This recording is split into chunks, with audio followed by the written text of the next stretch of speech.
कहानी भैया यज्ञ के ज्ञान विज्ञान के ऊपर है।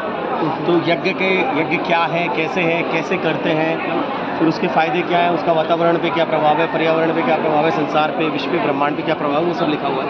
मैं आपको दिखाता हूँ यहाँ से। तो भारतीय संस्कृति में यज्ञ को पिता बोला है। पिता क्यों बोला है?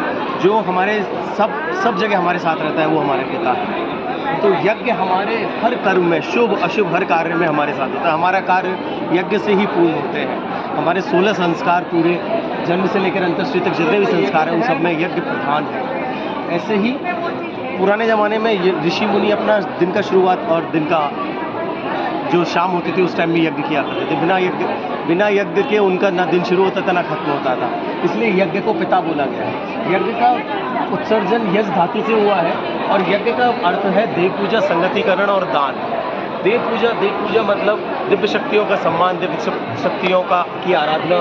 संगतिकरण मतलब दिव्य शक्तियों के साथ बैठना, दिव्य शक्तियों के साथ संगत बढ़ाना, उनसे सीखना। और दान दिव्य शक्तियों की सेवा की वस्तुओं का अर्पण। तो जो दिव्यता है, देव हैं, उनको कुछ हमारी साइड से, हमारी तरफ से कुछ भेंट करना दान कहलाता है। इसको हम विस्तार में आगे देखेंगे। तो पहला यज्ञ का पहला चरण है देव पूजन।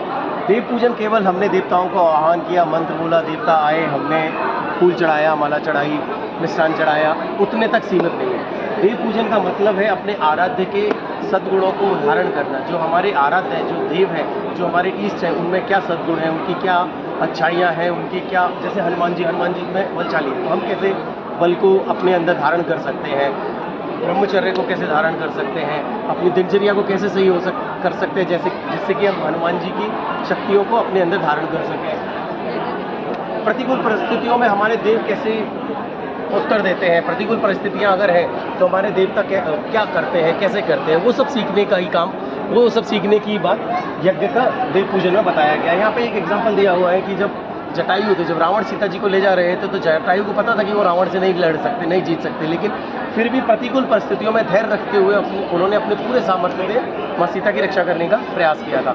तो वो ही हमें देव पूजन के माध्यम से ये सीखना है कि हम कैसे विपरीत परिस्थितियों में, प्रतिकूल परिस्थितियों में धैर्य रख के आप परिस्थितियों का सामना कर सकते हैं। और जो हमारे देवताओं ने जो सन्मार्ग बताए, गुरुओं ने जो सन्मार्ग बताए हैं, उस पर चलना, यही देव पूजन का महत्व है। दूसरा चरण है संगतिकरण। संगतिकरण के बारे में अगर हम बात करें तो एक छोटी नदी, जो अगर कोई भी छोटी नगर किसी भी छोटे पर्वत से या कहीं से निकलकर गंगा में मिल जाए तो उस छोटी नदी का जल भी गंगा जल हो जाता है। अग्नि में हम कुछ भी डालें वो अग्नि हो जाता है। तो ऐसे ही देवताओं का संगतिकरण, अगर हम देवताओं के साथ बैठ रहे हैं, देवताओं की पूजा कर रहे हैं, देवताओं के साथ समीप हैं, तो हमें भी देवीय गुण आने चाहिए। जो हमारे देवताओं में अच्छाई हैं वो हमारे अंदर आनी चाहिए। हमको भी देवताओं जैसा दिखना चाहिए। यही संगतिकरण का भाव है। संगतिकरण में एक वर्ड है यहाँ पे देवोपासना। देवोपासना का मतलब है देव उप आसन। देवों के पास, उप मतलब पास, आसन मतलब बैठना। तो देवों के पास बैठना। तो अगर आप आग के पास बैठे हैं तो आपके हाथ गर्म हो जाते हैं, आपका शरीर गर्म हो जाता है। तो अगर आप देवों के पास बैठ रहे हैं, भगवान के साथ बैठ रहे हैं, तो इसका मतलब है कि भगवान का जो गुण है, भगवान के जो शक्तियाँ हैं वो आपके अंदर आनी चाहिए। एक साथ नहीं तो धीरे धीरे आनी चाहिए। तो अगर आप भगवान के साथ बैठ रहे हैं तो भगवान के लिए, भगवान के देवी गुणों को पहचानें और उन्हें अपने अंदर धारण करने का प्रयास करें।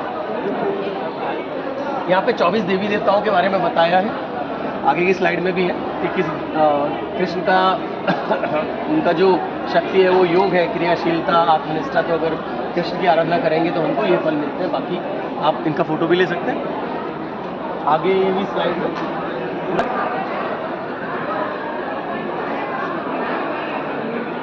यज्ञ के तीसरे चरण के बारे में बात करेंगे हम। तो यज्ञ का तीसरा चरण है दान। दान के बारे में हम जब भी बात करते हैं, सबसे पहले बहुत लोगों के मन में विचार आता है कि कहीं तो हमें पैसे देने हैं। अंशदान भी एक दान है, लेकिन उसके सिवाय भी हम और तरीके से दान कर सकते हैं। तो दान का मतलब क्या है? भगवान ने जो भी हमें सामर्थ्य दिया है, जो भी शक्तियाँ दी हैं, शरीर दिया है, समय दिया है, और जो भी टैलेंट है हमारे अंदर, जो भी प्रतिभाएं हैं, उन सब का उपयोग करके हम समाज का भला करें, समाज का उत्थान करें, समाज के दीन दुखियों की मदद करें, वो ही दान कहलाता है। दान के बहुत सारे भाग हैं, जैसे समय दान। आप जाके कहीं पेड़ लगा सकते हैं, कहीं साफ़ सफाई कर सकते हैं, नदियों में जाके साफ़ सफाई कर सकते हैं। अंशदान है, प्रतिभा दान है, आपके अंदर कोई टैलेंट है, आपकी हैंड राइटिंग बहुत अच्छी है, तो आप जाके सद्वाक्य लिख सकते हैं ताकि लोगों की भावना, लोग पढ़ें उसको तो लोगों में अच्छी भावनाएँ जागृत हों। और आपको और भी अगर कुछ टैलेंट है जो आप दूसरों को सिखा दें जिससे कि उनका भला हो, तो वो प्रतिभा दान है। वस्तुदान, आपके अंदर कोई वस्तु है आपके पास, या फिर जैसे रक्तदान है, वो भी आप कर सकते हैं।